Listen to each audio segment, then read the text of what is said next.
I locked myself in my room, basically turned into a hermit for about a good 8 months. The only person I would see outside of my family was my pastor's wife. Candace is saying that Erika went missing in 2008 for about 6 to 8 months, where she kind of just like was a recluse, and that's usually when somebody gets pregnant and they go and quietly have a kid. Have a situation.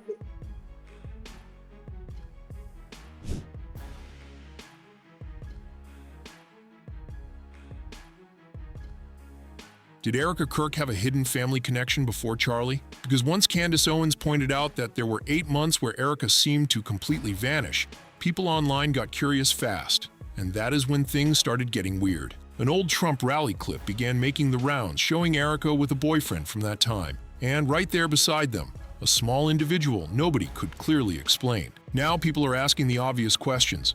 Did Erika have a past connection with someone else before Charlie? And if that idea holds any truth, where did that situation lead? Some are even wondering, did she step away from that situation? And did Charlie ever know that his future wife might have had a past like that? Because if you really want to make sense of all this noise, you have to zoom in on that exact time frame and not ignore the gaps. Back in 2008, what was Erika's life really like? Who was she involved with? None, and what kind of circles was she moving through? When people start connecting dots, looking at pageant world links, rumored associations, and international ties like Romania, it starts to feel like there are layers people still do not fully understand. And that is why so many are calling it suspicious. We wanted to have 4.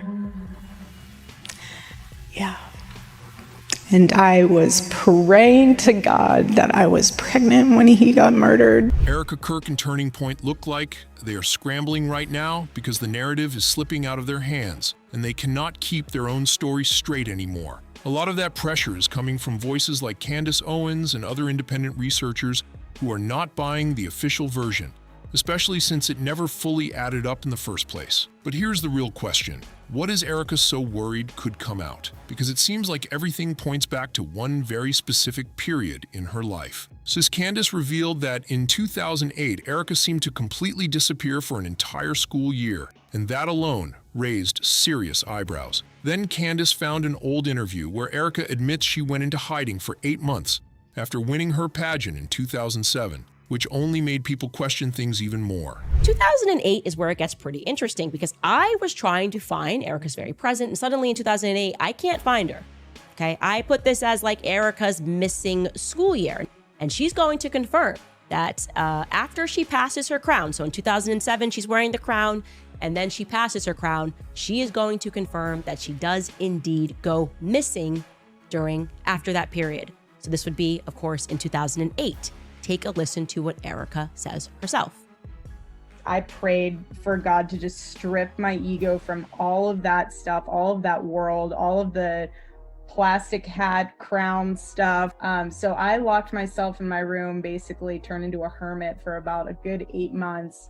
The only person I would see outside of my family was my pastor's wife. And like Candace pointed out, Erika was a college student in 2008. You do not just step away from an entire school year unless something serious is going on. Think about it for a second.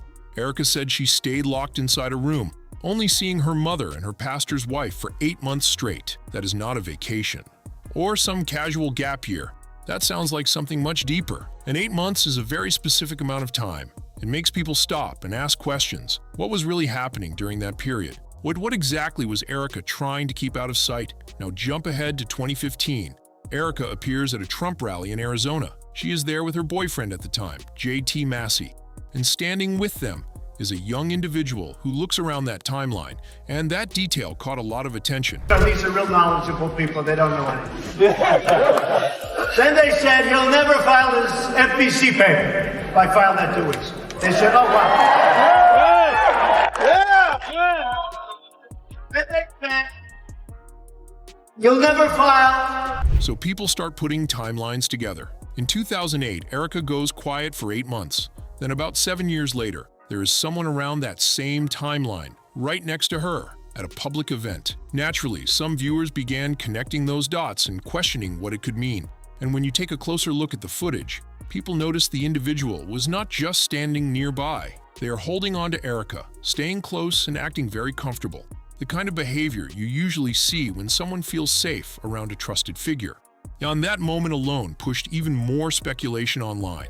And that is where things really start to spiral online. People are not just casually watching anymore. They are breaking down every frame, every interaction, trying to figure out what they might have missed before. Some viewers are saying the connection looks too close to ignore, pointing at how natural the interaction feels, like it is not just a random moment caught on camera. Others are pushing back, saying it could easily be a family friend or someone they knew, and that people might be reading too much into a short clip. Still, the timing keeps pulling attention right back in. That 8-month gap in 2008, then years later someone who seems to match that timeline. It keeps fueling more questions that nobody seems to have clear answers for. And the more this gets talked about, the more pressure builds. Because once people start digging into timelines, old footage, and past relationships, it becomes harder to brush everything off as coincidence. And whether there is a real explanation or not, the speculation keeps growing. And right now, it does not look like it is slowing down anytime soon. By the way, cameras, just like you have all these cameras, we're live television all over the place like we are now. And he said, Donald, I had calls from Hispanic people. Now, looking at the man standing on the other side of the individual, there is no solid confirmation that it is Erika's boyfriend at the time, JT Massey. But here is what is known. Erika and JT were dating in 2015, and they even had a couple's photo shoot in March 2015. Just a few months before that Trump rally showed up on everyone's radar. But this is where things start to get even more intense. Think back to that clip of Erika getting an ultrasound. Because the sonogram was not labeled Erika Kirk, it reportedly said Erika Fran V. And that small detail has people seriously confused. So now the questions start stacking up. So how could that ultrasound have happened before Erika and Charlie were married? And if so, why does the name not match what people expect? That alone has made people dig even deeper into timelines and personal history. Okay, so Erika Kirk posted a video, and in it she has a photo of her ultrasound. She's kind of showing her pregnancy, and something that stood out to me was in the top corner, it listed her as Erika Fransve and not Erika Kirk, Fransve being her maiden name. We all know that she supposedly married Charlie in May of 2021 and that they had their daughter in 2022 and their son was born in 2024. So why would her ultrasound show her maiden name as Fransve on her ultrasound? And there is another layer that people keep bringing up. Erika attended Liberty University, and that school has something called the Liberty Godparent Home.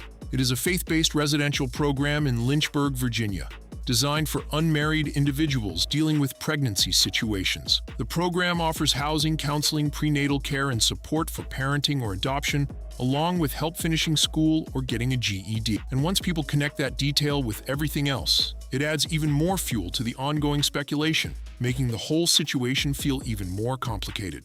So now people are putting all these pieces side by side, and the timeline is what keeps grabbing attention. You have that 8-month period in 2008 where Erika steps out of sight, then later details about her college years, and then that rally clip that keeps getting replayed over and over. Some are asking if any of these moments overlap in ways that have not been clearly explained. Others are saying there could be simple answers that just have not been addressed publicly, and that speculation is filling in the gaps way too fast.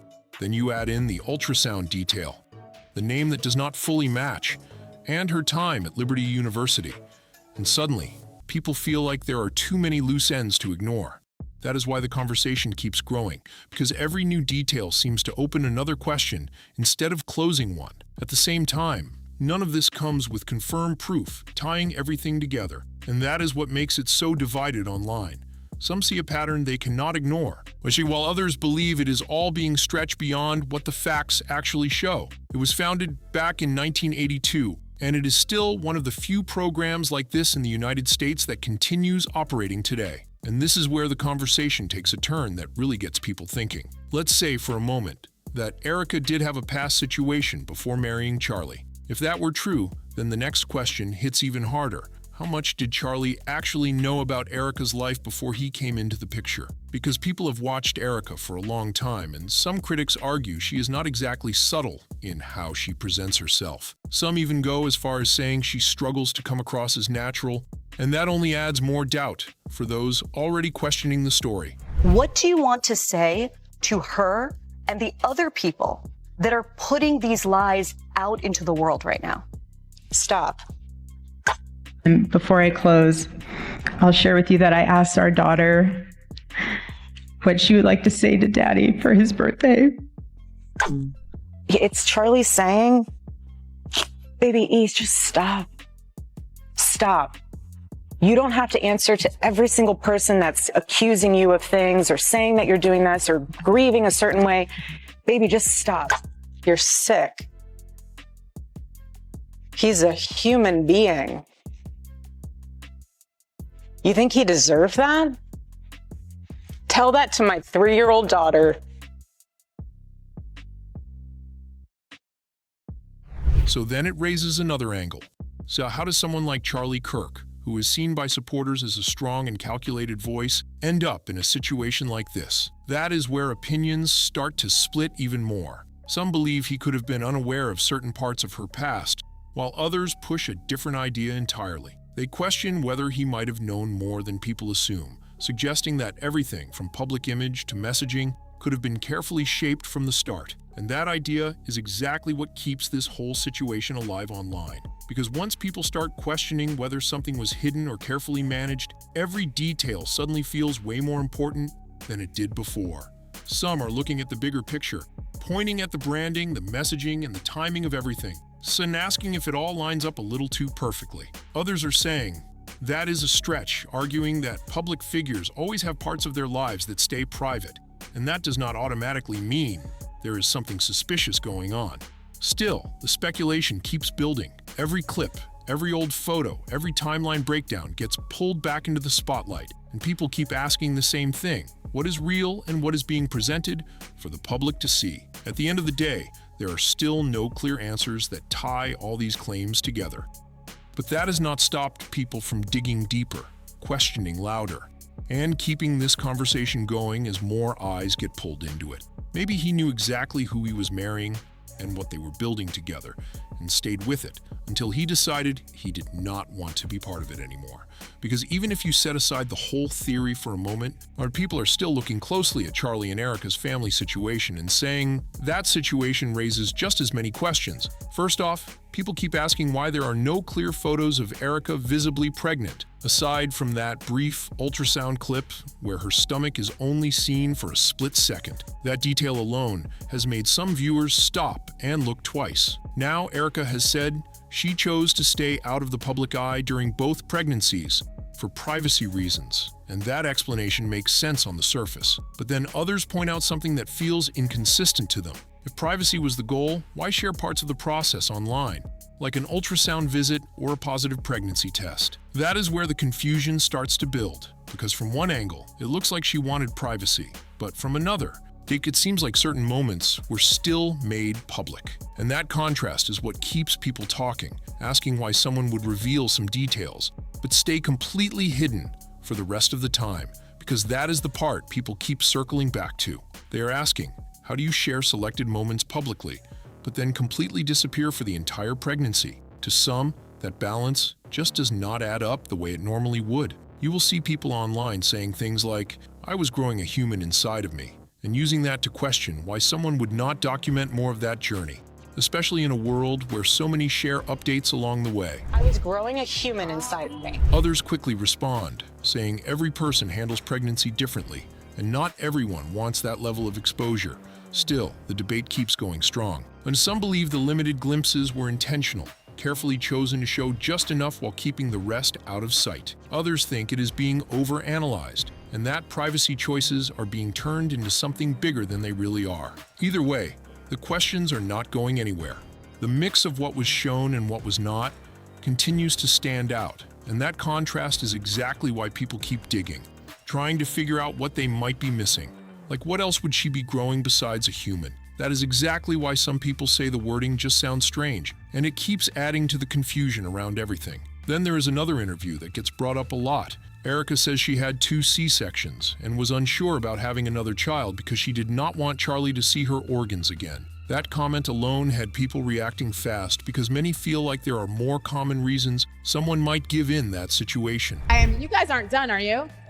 We might have one more. Okay. I'm kind of torn. The only reason why I'm torn is because I had C-sections for both. So I'm like, how many more times does Charlie need to see my organs? So I mean, we'll see. Now, you will see people saying recovery after a C-section is tough. Managing a growing family is already a lot to handle, and not every detail needs to be explained in such a specific way. Others also point out that partners are not always present for every medical moment, so that explanation raised even more eyebrows. And this is where the bigger questions start to come in. Some people speculate if she really was staying out of sight during those pregnancies for deeper reasons. Would Charlie have known? Because pulling something like that off without a partner noticing would be extremely difficult. But again, these are claims and theories being debated online, not confirmed facts. Still, when people look at everything together, their first meeting, how quickly the marriage happened, and Erika's life before turning point, many feel like there are gaps they cannot fully piece together.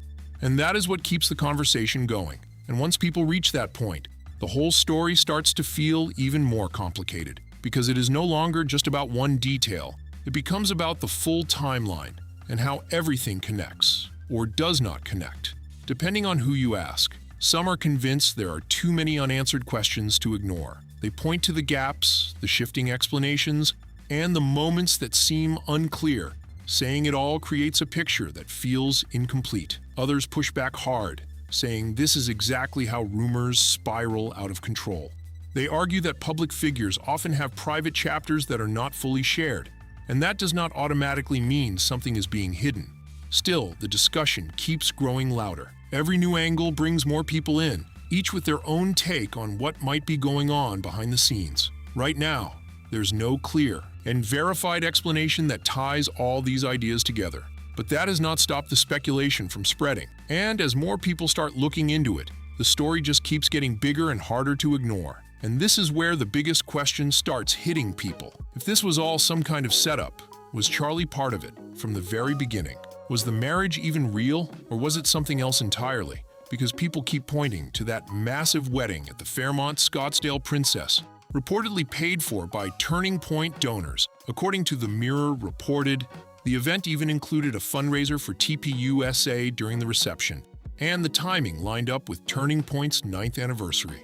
So now you have people asking, was this all structured in a way that made it part of the organization itself? Oh, and if that is the case, it only adds more fuel to those who believe this was planned from day one. Others are starting to say maybe Charlie knew more than people think, that he understood what he was stepping into, but did not realize how deep everything might go. And by the time he saw the full picture, it could have already been too late to step away. If you made it this far, hit like, subscribe, share this video, and drop your thoughts in the comments, because this conversation is not slowing down anytime soon. See you on the next one.